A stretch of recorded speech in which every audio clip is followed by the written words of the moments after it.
Hello, നമ്മൾ കുട്ടികൾക്ക് school തുറക്കാനായി. നമ്മൾ ആദ്യമായിട്ട് കുഞ്ഞുങ്ങളെ സ്കൂളിലേക്ക് വിടുന്നതിന് മുന്നേ നമുക്കൊരു 3-4 കാര്യങ്ങൾ ശ്രദ്ധിക്കാം.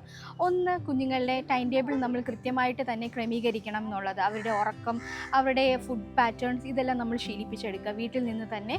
2, നമ്മൾ സ്കൂളിൻ്റെ പേര്, അതുപോലെ തന്നെ സ്കൂൾ എന്നുള്ളൊരു ഓപ്ഷൻ അധികമായിട്ട് കുഞ്ഞുങ്ങളെ പറഞ്ഞ് പേടിപ്പിക്കാതിരിക്കുക. ഒരു സ്മൂത്ത് ആയിട്ടുള്ള എൻവയോൺമെൻറ്റ് നമ്മൾ കൊടുക്കാനായിട്ട് ട്രൈ ചെയ്യണം. ആ സ്കൂൾ എന്നുള്ളൊരു പേടി നമ്മൾ കുട്ടികളിൽ നിന്ന് മാറ്റിയെടുക്കുക.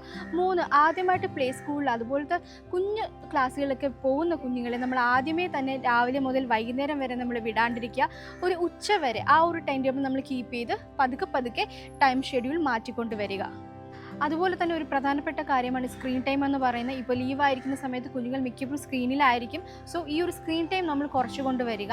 രാവിലെ എണീക്കുന്നത് മുതൽ വൈകുന്നേരം കിടക്കുന്നത് വരെയുള്ള പാറ്റേൺ നമ്മൾ പാരൻസ് കൂടെ നിന്ന് കുഞ്ഞുങ്ങളുടെ ഒപ്പം നിന്ന് അവർക്ക് കുറച്ചും കൂടി ഈസി ആയിട്ട് കുറേ കളികളും കാര്യങ്ങളുമായിട്ട് അവർ തിങ്ക് ചെയ്ത് ഓരോ കാര്യങ്ങൾ ചെയ്യിക്കാനായിട്ട് നമ്മൾ പ്രോത്സാഹിപ്പിക്കേണ്ടതും അത്യാവശ്യമാണ്. സ്ക്രീൻ ടൈം മാക്സിമം കുറയ്ക്കുക.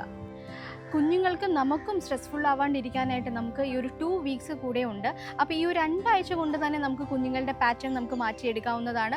അവർക്ക് നല്ല രീതിയിലുള്ള എൻവയറമെൻറ്റ്, അതായത് സ്കൂളിൽ പോകാനുള്ള നല്ല ആത്മവിശ്വാസം, കംഫർട്ട് സോൺ നമ്മൾ പാരൻസ് കൊടുക്കേണ്ടതും വളരെയധികം നല്ലതാണ്.